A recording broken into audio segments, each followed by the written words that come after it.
이 부활절, 부활에 대한 내용입니다. 부활에 대한 내용인데, 먼저 사도 바울은 오늘 고린도전서 15장은 부활장이라고도 합니다. 13장은 사랑장이고 15장은 부활장이다라고 하는데, 이 부활장을 시작하면서 사도 바울이 복음이 무엇인가를 설명하고 있습니다. 복음과 부활과의 그런 연관성 때문에 사도 바울은 복음에 대해서 말씀하고 있습니다. 우리 성도님들, 복음을 믿으십니까? 복음의 능력을 믿으십니까? 복음으로 말미암은 은혜를 믿으십니까? 많은 사람들이 이 복음에 대해서 그냥 습관적으로 복음을 믿으세요, 복음을 전하고, 그런 복음에 대한 말을 쉽게 너무나 합니다. 우리가 늘 알고 있기 때문에. 그 복음은 굿뉴스다, 좋은 소식이다, 이런 말을 하지 않습니까? 어떤 교회 가면은 복음을 알고 복음을 누리고 복음을 전파하자, 이런 표도 있습니다. 진정 복음이 무엇인가를 아는 시대인가? 무엇이 복음인가? 복음을 모르면서 막연하게 복음의 능력, 복음을 누리자, 복음을 알아야 된다라고 말을 하는 것은 아닌가? 이 복음이 무엇인가를 사도 바울은 설명하고 있습니다. 그런 측면에서 15장 1절에 보면 이렇게 그는 시작합니다. 형제들아, 내가 너에게 전한 복음을 너에게 알게 하노니. 사도 바울은 이 복음을 전했다라고 말합니다. 그리고 이는 너희가 받은 것이요, 또 그 가운데 선 것이다. 믿음으로 수용했다는 거죠. 복음을 전달하고 난 다음에 그 다음에 그 복음을 그 가운데 서 있다. 여러분, 서 있다는 말씀은 견고하게 죽는 날까지, 하나님이 서는 날까지 항상 그 서 있다라는 것은 한순간을 말하는 것이 아니라 우리가 구원받은 자의 상태, 거듭난 자로서, 성화된 자로서 한결같은 하나님이 우리를 이끄시는 그 상태가, 구원받은 자의 상태가 그 가운데 복음 위에 서 있는 것입니다. 복음 위에 우리는 서 있기 때문에 그 복음으로 말미암아 우리는 구원을 잃어버리지 않습니다. 그걸 말해주고 있어요. 그러면서 이를 더 부연 설명을 합니다. 너희가 만일 내가 전한 그 말을 굳게 지키고. 사도 바울이 전한 그 말은 복음입니다. 사도 바울이 전한 그 말을 굳게 지키고, hold on to the teaching. If you hold on to the teaching, 그 말을 굳게 지킨다. 여러분, 그 말, 사도 바울이 전한 그 복음을 굳게 지키고 헛되이 믿지 아니하면 그로 말미암아 구원을 받으리라라고 말하고 있습니다. 여기에 우리가 주목해야 될 바가 뭐냐면, 헛되이 믿지 아니하였으면, 예수님을 믿어도 헛되이 믿을 수 있다라는 사실을 가르쳐주고 있습니다. 아마 이 사람은 제대로 믿지 못하는 거겠죠. 그런데 우리가 참된 믿음에 대해서 얘기할 때, 믿음이 무엇이냐를 소개할 때 지정의의 지정의로 얘기하지만 지적 동의, intellectual knowledge, 이 지적으로 우리가 복음을 알고 반응합니다. 지식적으로 우리가 복음을 이해하지 못하면 복음을 믿을 수가 없습니다. 복음을 알아야 됩니다. 그렇기 때문에 이 참된 믿음은 intellectual knowledge, 지적인 지식이 결부되어 있습니다. 알아야 됩니다. 그리고 감정적으로 반응합니다. 어떤 사람들은 이 감정적인, 예수를 믿어도 믿음을 통해서 감정적인 반응이 올 수가 있지만, 믿지 않는데도 그냥 순간적인 감정적인 반응을 할 수가 있어요. 그러니까 우리가 예수님 믿다가 막 울었다고, 기도하다가 울었다고, 설교 듣다가 운다고 다 믿는 게 아니에요. 이런 설교하는 목사님 중에서 부흥사 같은 사람들은 정말 설교 듣다가 웃기도 하지만 엄청나게 울기도 합니다. 그러니까 운다고, 감정적으로 반응한다고 꼭 우리가 예수님을 믿는 건 아닙니다. 그리고 결단하는 거, 우리가 하나님 앞에서 결단하고 의지적으로 우리가 따라가는 이런 결단이 또한 우리가 참된 믿음에 필요합니다. 그런 믿음을 통해서 우리가 지적, 그런 인텔렉추얼, 그런 지적, 지식, 그 다음에 감정, 바른 감정, 복음에 대한 바른 감정, 그리고 결단, 이런 걸 통해서 우리가 그런 믿음을 통해서 우리가 구원을 받게 된다라는 사실입니다. 그런데 그런 것이 없이 그냥 헛되이, 이것은 진정한 믿음이 아니겠죠. 가짜 믿음이겠죠. 하나님이 받으시는 믿음이 아니겠죠. 우리 신약시대도 보면 이 바리새파 사람들은 하나님을 믿는다 그래도 참 믿음으로 믿었던 사람들이 아니었었죠. 헛되이 믿은 거예요. 헛되이 믿은 거. 하나님을 믿는 데 있어서도 헛되이 믿은 거예요. In vain. 아무런 의미 없이, 목적 없이, 바른 복음을 이해하고 바른 목적을 가지고 믿을 때 우리가 헛되이 믿지 않게 된다라는 사실입니다. 우리는 헛되이 믿는 자들이 아닙니다.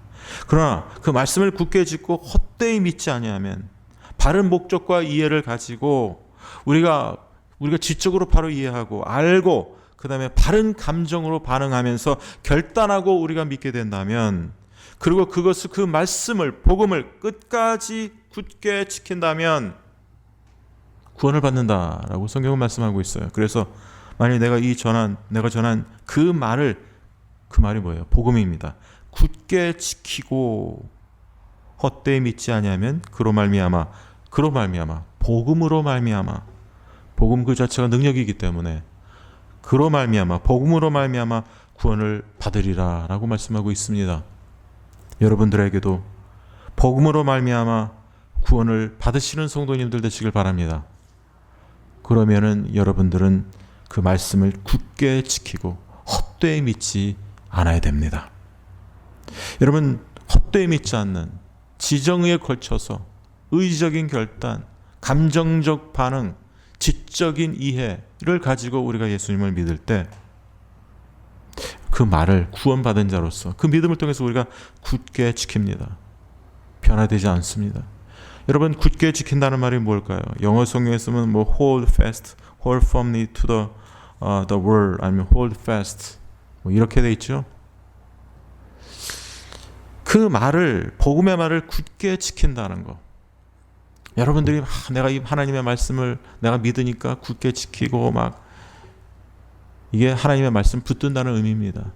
따라간다는 거예요. 순종한다는 것입니다. 여러분이 변화된다는 거예요. 성화까지 된다는 거예요. 그게 구원받은 자, 거듭난 자의 모습입니다. 근데 그 말을 굳게 지키는 것이 여러분이 노력하고 내가 애쓰고 힘쓰고, 물론 예수 믿는 사람 그런 부분이 있어야 됩니다. 성경 보는 거, 기도하는 거, 이게 가만히 있다고 되는 게 아니지 않습니까? 성경 쓰는 거, 다 암송하는 거, 가만히 있는다고 되는 게 아니에요. 우리가 힘쓰고 애써야 됩니다. 그러나 그 말을 굳게 지킨다는 것은 흔들림이 없이 말씀을 붙들고 의지하는 삶입니다. 이 삶은요, 내가 애쓰고 힘쓰는 것만 되는 것이 아니라 구원을 받았기 때문에 그의 은혜로 말미암아 구원 받은 자의 구원의 결과입니다. 구원을 받았기 때문에 그 구원의 결과로 인해서 우리가 하나님의 말씀을 굳게 지키고 그 말씀을 붙들며 살아가는 그런 모습이 우리 가운데 나타난다라는 것입니다. 거꾸로 가면 안 돼요. 구원받기 위해서 그 말씀을 굳게 지키는 것을 말해주고 있는 게 아니에요. 여러분, 구원받기 위해서 그 말씀을 굳게 지키고 붙든다라고 생각하면 이건 행위 구원입니다. 우리의 행위로 우리가 구원을 받았다는 말이에요. 여러분, 우리는 우리의 행위를 자랑할 사람 아무도 없습니다. 우리의 행위로 구원받은 것이 아니라 전적인 하나님의 은혜로 믿음으로 말미암아 너희가 구원을 받았나니 라고 에베소서 2장 8절 9절은 말씀하고 있습니다. 그런 측면에서 복음의 말, 그 말을 굳게 지키고 붙들고 순종하고 성화되고 끝까지 굳게 지킨다는 말은 끝까지 지키는 거예요. 우리의 힘으로 이게 가능하지 않습니다. 여러분, 하나님의 말씀을 믿고 끝까지 의지하는 것, 흔들림이 없이 굳게 지킨다는 것, 여러분의 신앙이 변함이 없이 한결같이 그 말씀을 지키고 순종하고 따라가는 삶, 이게 우리의 힘으로 되는 게 아니에요. 하나님의 은혜로 구원받은 자가 성령께서 우리를 도우십니다. 그래서 헛되이 믿지 않게 그 말씀을 지키는 자로서 복음으로 구원을 받게 해주신다는 거죠. 이 복음에 대해서 설명합니다. 어떻게 믿어야 되느냐, 복음 받은 자의 모습, 복음을 어떻게 너희가 받았느냐, 그 전한 말씀을 굳게 지키고 헛되이 믿지 않으면 그로 말미암아 구원을 받으리라. 여러분, 이 고린도 교회가 구원을 받은 교회였습니까? 다 구원을 받았습니까? 다 복음을 믿고 다 그리스도의 부활을 믿었습니까? 고린도 교회를 보면요, 초반에 보면은 사도 바울이 칭찬을 합니다. 뭐라고 하냐면 이렇게 말씀합니다. 이는 너희가 그 안에 모든 일 곧 모든 언변과 모든 지식에 풍족함으로 그리스도의 증거가 너희 중에 견고하게 되어, 고린도서 1장 5절 6절 7절입니다. 너희가 모든 은사에 부족함이 없이 우리 주 예수 그리스도의 나타나심을 기다림이라. 지식에도 풍족하고 그리스도의 증거가 너희 중에 견고하였었고 너희가 모든 은사에 부족함이 없이 우리 주 예수 그리스도의 나타나심을 기다리는 자다라고 칭찬합니다. 그런데 15장 12절에는 이런 말씀이 있습니다. 그리스도께서 죽은 자 가운데서 다시 살아나셨다 전파되었거늘 너희 중에서 어떤 사람들은 어찌하여 죽은 자 가운데서 부활이 없다 하느냐. 놀라운 일이죠. 그렇게 충만한 은혜가 있었고 자기들 막 은사도 경험하고 또 그리스도의 증거가 견고했고 언변과 지식에 풍족했다 막 이렇게 자랑하는 사람들이 그 교회에 이런 허점이 보입니다. 그 교회에 이런 아주 취약한 부분, 어떤 사람들이 너희 중에서 어떤 사람들은 어찌하여 죽은 자 가운데서 부활이 없다 하느냐. 부활을 부정한다는 거예요. 믿지 않는다는 거예요. 그래서 이렇게 말씀하십니다. 우리가 13절에 만일 죽은 자의 부활이 없으면 그리스도도 다시 살아나지 못하셨으랴. 부활이 없다고 주장한다면 그렇다면 그리스도 부활도 부정한다라는 사실입니다. 근데 그들이 그런 일을 했다는 거예요. 죽은 자의 부활을 부인했다는 거예요. 그 말은 그리스도의 부활도 부인하고 부정했다라는 사실입니다. 그게 지금 고린도 교회 안에서 일어났던 일이죠. 그거에 대해서 그 실태를, 영적인 실상을 그가 알았기 때문에 그렇게 그들에게 경고의 메시지를 주고 있는 것입니다. 그래서 이 부활장이 생긴 거예요. 다른 서신서에서는 이렇게까지 경고하고 이렇게까지 말하지 않습니다. 그러나 그들이 안다라고 하면서 안다라고 하고 뭐 많은 것을 체험했다고 하면서도 실질적으로는 그리스도의 복음, 부활을 부인하는 그런 참담한 실태가 고린도 교회의 실태였다라고 지적하고 있다라는 것입니다. 그래서 여기서 2절에서 보면 만일 내가 전하는 그 말을 굳게 지키고 헛되이 믿지 아니하면 그로 말미암아 구원을 받으리라 라고 말합니다. 굳게 지켜요. 헛되이 믿지 아니하였으면. 그러면 사도 바울이 뭘 이야기하냐면 헛되이 믿지 아니하면 그 복음을 굳게 지키고 헛되이 믿지 않으면 구원을 받는데 그러면 복음이 무엇인가? 복음을 어떻게 믿어야 되는가? 복음이 무엇인가? What is the gospel? 이걸 설명하고 있는 거예요. 그게 이제 3절입니다. 복음의 핵심 내용. 복음의 핵심이 무엇일까요? 사람들이 복음의 능력, 복음을 알아야 됩니다. 복음을 누려야 됩니다. 복음을 증거해야 된다고 말하고 복음의 능력을 경험해야 된다라고 하지만 복음을 모르고 하는 그 복음을 전혀 이해하지 못하면서 그런 말을 하는 경우가 많아요. 복음과 관계없이 복음이 아닌 복음의 핵심을 모르고 말하는 경우가 너무 많다는 거예요. 이 복음을 말하고 있는 데서 사도 바울은 어떤 체험을 말하는 게 아니에요. 역사적, 객관적 진리를 말하고 있어요. 영어로 하면은 제가 예전 영어 설교에도 보면 reality, 예수님의 historical reality of Christ's resurrection, 그리스도의 부활의 역사적 실제성, 그 사실, 역사적, 객관적인 역사적 사실, 그리스도의 역사적이고 객관적인 사실, 이것을 믿는 게 부활입니다. 그것이 구원입니다. 그것이 복음입니다. 그래서 여기서 사도 바울이 복음에 대해서 언급하고 있어요. 이 사람들 중에서 복음을 믿지 않는 사람들이 있었어요. 부활을 부인하니까, 부활을 부인하게 되면 그건 복음을 부인하는 거예요. 죽은 자들의 부활을 부인하면 그거는 복음을, 가스펠을 디나이하고 복음을 부인하고 그건 그리스도의 복음을 믿지 않는 거예요. 그래서 복음에 대해서 그 핵심 내용을 얘기합니다.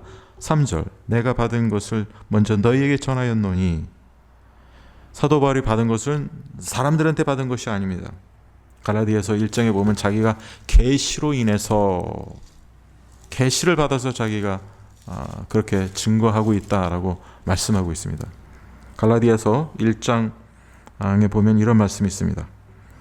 계시로 자기가 모든 것을 받았다라고 사도 바울이 말하면서 이런 말씀이 있어요. 계시로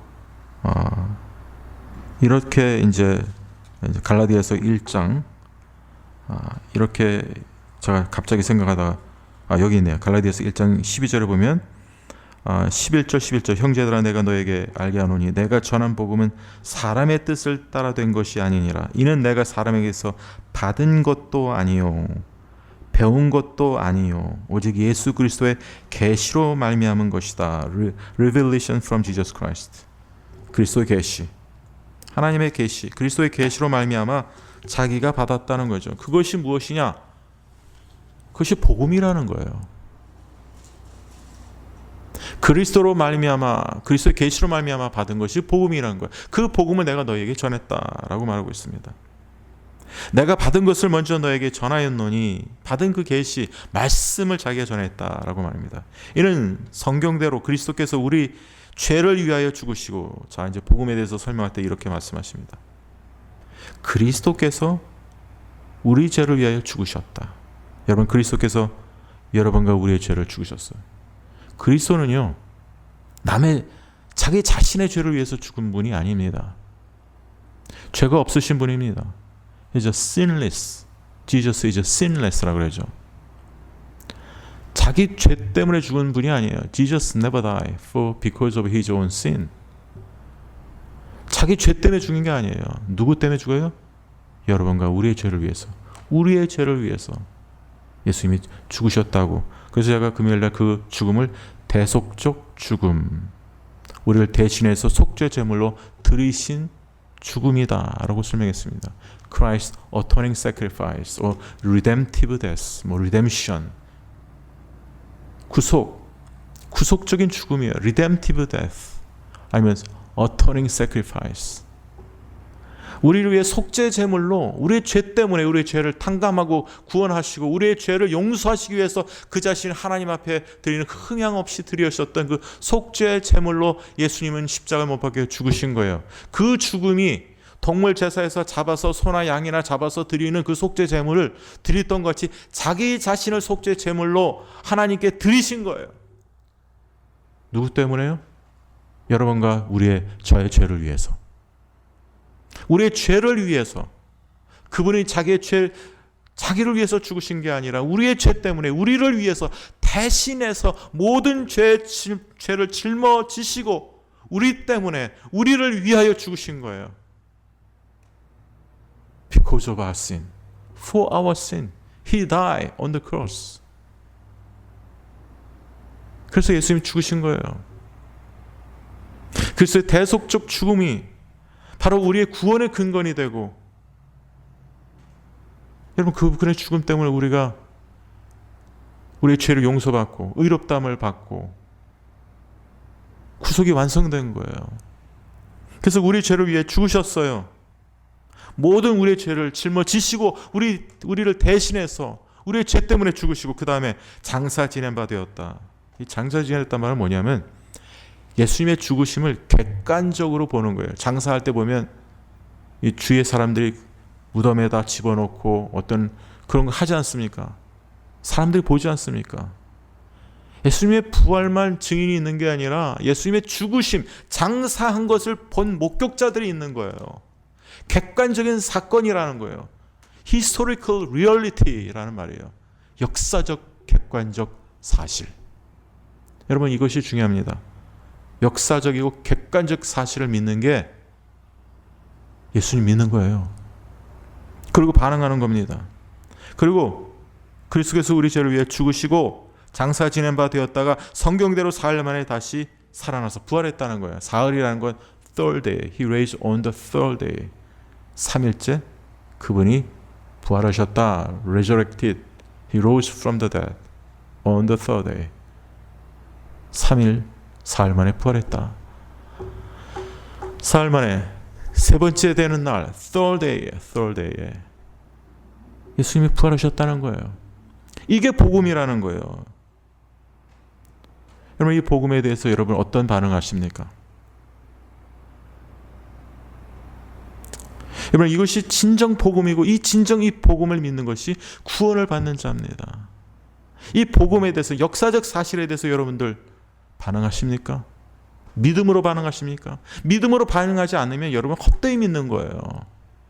여러분, 제가 예전에 성경 공부할 때 독일의 신학자, 제가 그 사람의 이름을 제가 언급하지 않겠습니다. 독일의 신학자라는 사람이 한 사람이 있어요. 굉장히 유명한 사람이고, 그 장로교, 우리 말고 또 다른 장로교의 어떤 핵심, 근간을 이루는 독일 유명한 신학자라는 사람이 있습니다. 그 신학자가 뭐라고 말하냐면, 부활 그 자체가 중요한 것이 아니다. 부활이 역사적으로 있느냐 없느냐, 역사적으로 십자가에서 예수님이 죽었느냐 그리고 살아나셨느냐, 그 부활의 사건이 실질적인 부활의 사건이냐 아니냐가 중요한 것이 아니라 그 부활에 대해서 우리가 어떻게 반응하고 어떻게 믿음으로 반응하냐가 더 중요하다. 이걸 주장했어요, 독일의 그 신학자가. 저희 교회, 제가 다니던 그런 신학 교수가 이걸 완전히 비평하는 걸 제가 들었는데, 그분의 그 교수, 유명한 교수가 제가 하는 말을 제가 인용하고 있는 거예요. 지금 영어로 한 그 강의를. 여러분, 왜 이게 문제가 되느냐면은 그럴듯합니다. 우리가 부활에 대해서 어떻게 믿음으로 반응하느냐가 중요하다고 생각합니다. 그건 주관적 체험이고 주관적 반응입니다. 이거에 대해서 굉장히 사람들이 중요시합니다. 그러나 중요하면 그것만 하고, 여기 이 사람이, 이 유명한 독일 신학자가 말한 게 뭐냐면, 실질적으로 부활이라는 것이 객관적으로 실질적으로 역사적으로 일어났느냐 아니냐, 그것이 일어났느냐 아니냐보다도, 그것보다도 실제로 내가 어떻게 믿음으로 반응하느냐가 더 중요하다. 이렇게 말하게 되면 실제로 역사적 사실, 그 역사적이고 객관적인 부활의 사건을 언더마인 시킨다는 거예요. 그거를 별로 의미가 없다. 그거를 그 의미 축소하는 겁니다. 성경의 권위를 약화시키는 겁니다. 우리의 신앙은 뒷부분에 있는 신앙이 잘못된 게 아니에요. 우리가 부활에 대해서 어떻게 믿음으로 반응하냐, 당연히 믿음으로 반응해야 됩니다. 그러나 앞에 있는 이거, 복음의 객관적인 사실, 이 사실에 대해서 우리가 만약에 그거를 약화시키거나 그 사실에 별로 중요하지 않다라고 한다면, 여러분, 우리의 신앙의 근거가 복음의 말씀으로부터 오는 것이 아니라 자기 중심의 어떤 신앙적 체험으로부터 오는 것이 그 사람의 믿음, 신앙이 되어버린다는 것입니다. 그러니까 우리의 신앙을 착합할 수 있는 그 길은 하나님의 말씀입니다. 그 객관적인 역사적인 예수 그리스도의 부활을 근거로 할 때, 그 부활에 대해서 반응할 때 우리가 온전한 부활 신앙을 가지고 살아가는 거예요. 역사적인 사실을 증거하는 것이 하나님의 말씀, 복음입니다. 그 복음에 대해서 우리가 믿음으로 반응하셔야 돼요. 그 믿음으로 반응하며 믿는 자가 구원을 받은 자다라는 사실입니다. 오늘 그래서 여기서 보면 이렇게 복음에 대해서, 예수님의 죽으심과 부활에 대해서 설명하고 난 다음에 이 사실이 다른 많은 사람들이 보았다, 증인자들이 있다, 증거자들이 있다라고 설명합니다. 목격자들이 있다. 이 부활의 역사적인 증거를 여기서 설명하고 있습니다. 5절에서부터 쭉 이제 부활의 역사적 증거를 말씀해 주고 있다라는 것입니다. 게바에게 보이셨다. 예수님이 사흘 만에 다시 살아나셨어요. 그리고 게바 누굽니까? 베드로죠. 베드로에게 보이시고 후에 12제자, 그 후에 500여 형제에게 일시에 보이셨다고, 한 번에 같은 타이밍에 똑같은 시간에 보이셨다고 합니다. 그 중에 지금까지 대다수는 살아있고 어떤 사람들은 잠들었으며, 그 후에 야고보에게 보이셨으며, 그 후에 모든 사도에게, 아까 말씀하셨죠, 12제자 모든 사도에게 보였다. 객관적으로 예수님의 부활을 목도한 목격자들이 있었다는 거예요. 증거자들이 있었다는 거예요. 예수님의 부활은 막연하고 미스, 신화가 아닙니다. 이건 역사적 구체적인 사실입니다. 객관적인 사실입니다. 그리고 그 위에 팍 나타난 다음에 어떻게 됐으면 누가 이렇게 나타났나요? 8절에 맨 나중에 만삭되지 못하여 난 자 같은 내게도 보이셨느니라. 황송하다는 거죠. 나 같은 자, 아무런 자격이 없는, 맨 나중에 만삭되지 못하여 난 같은 내게도, 부족한 나 같은 자에게도 하나님 예수 그리스도께서 보이셨습니다. 이거를 말해주고 있어요. 그러면서 그 의미가 뭐냐면요, 9절에 이렇게 설명합니다. 왜 그렇게 말하냐면, 나는 사도 중에 가장 작은 자라. 나는 하나님의 교회를 박해하였으므로, 핍박했으므로, 이 말이죠. 사도라 칭함 받기를 감당하지 못할 자니라. 자기가 교회를 박해했기 때문에 사도라 칭함을 받기에 감당하지 못하겠다라는 사실입니다. 무슨 말씀일까요? 자기가 하나님의 교회를 박해했기 때문에 자기는 사도로서의 그런 자격이 없다는 거예요.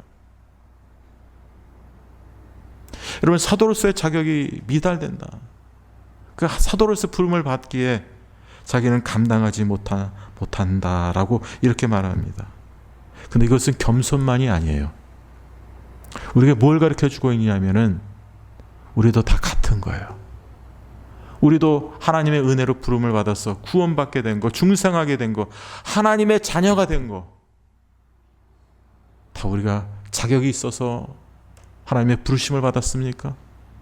우리가 남보다 뛰어난 그런 자격이 있기 때문에 우리가 하나님의 부르심으로 구원받고 거듭났습니까? 거듭난 하나님의 백성이 되었습니까? 아니지 않습니까? 우리도 다 똑같은 거예요. 사도 바울에 비해서 우리가 결코 우리가 교회를 박해하지 않았기 때문에 낫다라고 할 수도 없습니다. 그러나 교회를 박해했다고 하지만 예수 믿기 전에, 그리고 예수 믿고 난 후에도 우리가 알게 모르게 하나님의 뜻대로 살지 못했던 부분이 얼마나 많이 있습니까? 얼마나 불순종하며 얼마나 주님 뜻과는 상관없는 그런 삶을 살아왔을 때가 얼마나 많았습니까? 그 말은 뭐냐면, 우리가 하나님 앞에서 어떤 의로운 행동을 했기 때문에 하나님이 그걸 보시고 우리를 구원해 주신 것이 아니다라는 거예요. 어떤 자격 요건이 충족되었기 때문에 내가 이렇게 잘해서 하나님이 나를 보시고 그런 부분을 보시고 하나님이 나를 구원해 주신 게 아니다라는 사실입니다.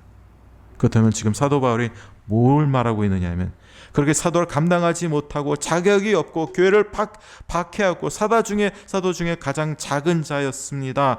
그럼에도 불구하고 내가 사도가 된 것은 자기가 알지 못했기 때문에 긍휼을 입어서 하나님의 은혜로 자기가 직분을 받았다라는 것입니다. 그것이 어디에 나옵니까? 디모데전서 1장에 나오죠. 내가 전에는 비방자의 박해자의 폭행자였으나 도리어 긍휼을 입은 것은 내가 믿지 아니할 때 알지 못하고 행하였습니다. 그러면서 그 전에는 나를 등하게 하신 그리스도 예수 우리 주께서 주께 내가 감사하면 나를 충성되이 여겨 내게 직분을 맡기심이라. 자격이 없는데 충성되이 여겼대요. 비방자 박해자였는데 폭행자였는데 긍휼을 입었대요. 자기가 알지 못했기 때문에. 그러면서 사도 바울은 이렇게 고백합니다. 우리 주의 은혜가 그리스도 예수 안에 있는 믿음과 사랑과 함께 넘치도록 풍성하였도다. 결국 그가 하나님께 직분을 받고 하나님의 부르심으로 중생하고 그런 사역에, 하나님의 사역에 임하게 된 것은 자기가 어떤 자격 조건이 있었기 때문에 된 것이 아니라 하나님의 은혜와 긍휼로 인해서 내가 직분을 받아서 하나님을 섬기게 되었습니다. 이것을 말하고 있는 거예요. 여기서 보면 10절에 보면 그러나 내가 나 된 것은 하나님의 은혜로 된 것이니 내게 주신 그의 은혜가 헛되지 아니하여. 자 보세요. 아까 뭐라고 되어 있냐면 2절에 보면 그의 말을 굳게 지고 헛되이 믿지 아니하면이라고 했는데 여기 또 나옵니다. 그의 은혜가 헛되지 아니하여. 사도 바울의 삶이 그의 은혜가 헛되지 않은 삶입니다. 이전에는 헛되이 믿지 말라고 했는데 헛되이 믿지 않으려면 그의 은혜가 헛되게 되면 안 되죠. 은혜가 은혜 되어야 됩니다. 근데 그 은혜가 헛되지 않아서 어떻게 됐습니까? 사도 바울이 하나님의 은혜로 어떻게 했어요? 나의 나된 것. 하나님의 은혜는 나의 나된 것. 우리가 하나님이 원하시는 자로 바꾸십니다. 그러니까 사도 바울이 말하는 나의 나된 것은 내가 열심히 일했다, 이것만을 말하는 것이 아니에요. 내가 열심히 수고했다, 이걸 말하는 게 아니에요.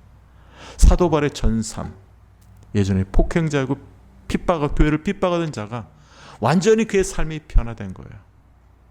그게 나의 나된 거예요. That is what it means. It's when you said, I am that I am, what I am, by the grace of God. 하나님의 은혜로 내가 바뀌었다는 거예요. 그것은 사역적인 측면에 뿐만 아니라 그가 구원받아서 그가 예수님을 믿고 그의 복음에 굳게 지키고 그의 삶이 변화되어서 성화되어가는 그 모든 전 삶을 말하고 있어요. 예전에 그의 죄악된 삶을 살아갔을 때, 교회를 박해했을 때 그 삶은 단순히 교회를 박해하는 것뿐만 아니라 그의 삶은 본질적으로 죄에 빠져 있는 삶이에요. 죄가 그를 다스리는 삶이었습니다. 죄악된 삶을 살아갔다는 거예요. 여러분, 우리의 삶이 예수님 믿기 이전과 믿고 난 이후의 삶은 분명히 대조가 되는 삶이 되어야 된다는 것을 가르쳐주고 있는 거예요. 여러분, 예수님을 믿는다는 것은 하나님의 은혜로 믿음으로 구원을 받았다는 거예요. 하나님의 은혜로 믿음으로 구원받았다는 것은 나의 나됨이 있어야 돼요, 여러분들. 왜냐? 하나님의 은혜가 있기 때문에.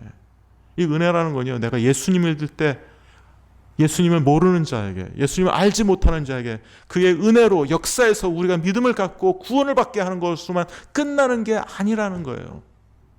은혜가 예수님을 믿게만 하고 그것을 끝납니까? 아니에요. 예수 믿고 난 다음에도 우리의 삶 속에서 계속해서 역사하시는 분이 바로 하나님의 은혜입니다. 그 은혜가 바로 우리 속에 내주하고 계신 성령님의 역사하심으로 우리 가운데 끊임없이 하나님의 은혜의 역사가 우리에게 있는 거예요. 그 하나님의 은혜가 우리가 나의 나된 것이라고 하는 이 변화의 삶을 우리가 이루어 나가신다는 거예요. 여러분, 우리가 금요 성금회 때도 아리마대 요셉이 두려워했다고 합니다. 예수의 제자임을 드러내기를 두려워했다고 합니다. 예수님의 죽으심을 보고 담대하게 예수님의 시체를 구합니다. 자기를 드러냅니다. 예수님의 제자라는 것을, 십자가 사건에 그 은혜가 있다는 거죠. 예수님을 믿으면서 우리 성도님들은 그 예수님의 죽으심으로 인해서 어떤 충격적인 은혜가 여러분들에게 있습니까? 그 부활 사건으로 인해서, 그 부활 사건으로 온 은혜로 인해서, 여기서 왜 이런 은혜를 얘기하는지 아세요? 은혜가 어디에서 오는지 아세요? 예수님의 죽으심과 그 부활의 구속 사건으로부터 오는 것이 은혜입니다. 은혜가 어느 날 갑자기 뚝 떨어지는 게 아니에요.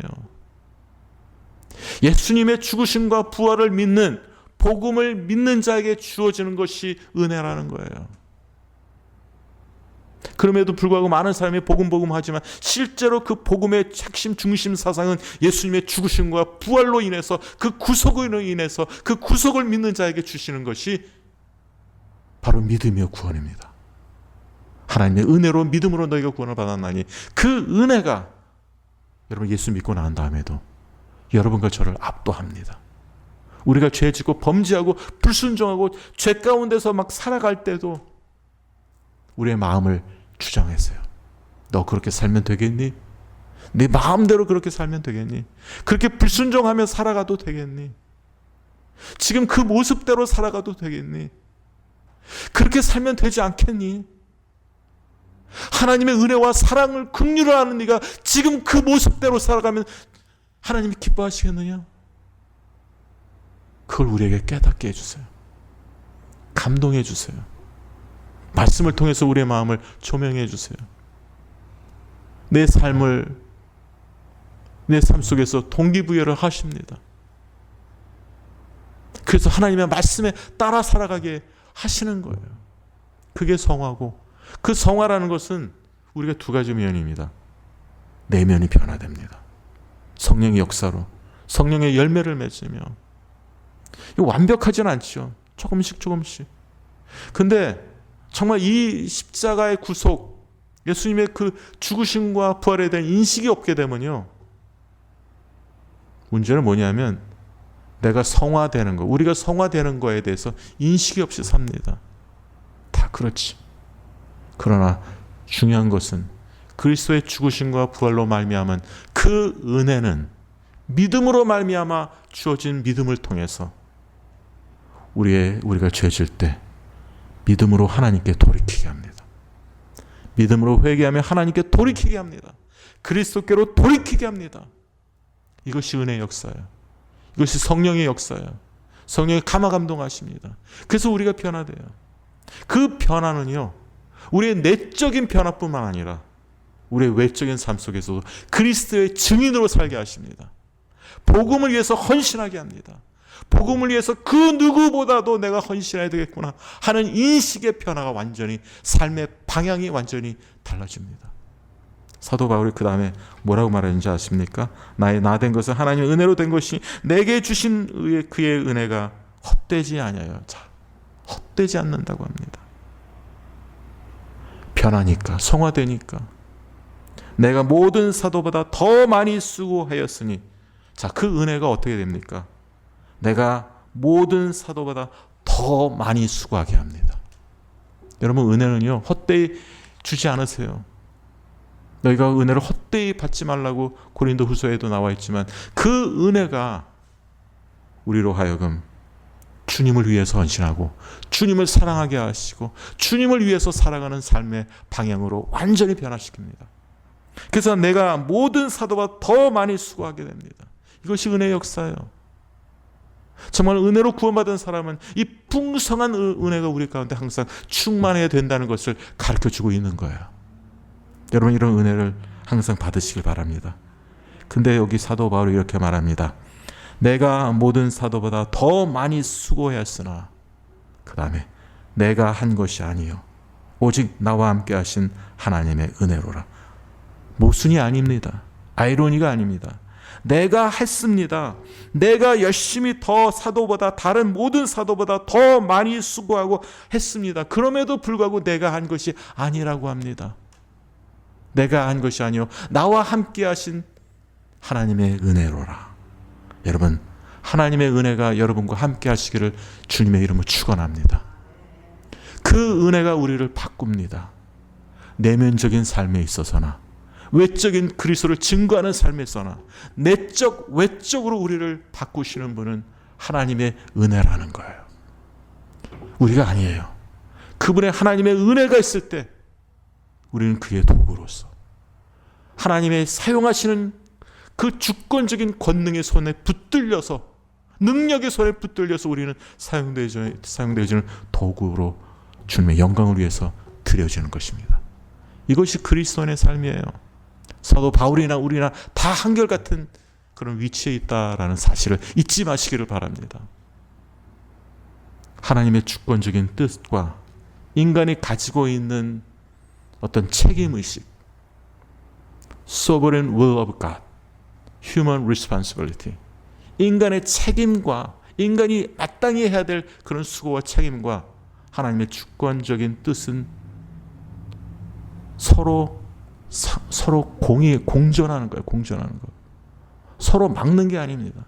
내가 하나님의 은혜로 받아서 구원받았기 때문에 내가 아무것도 하지 않아도 된다가 아닙니다.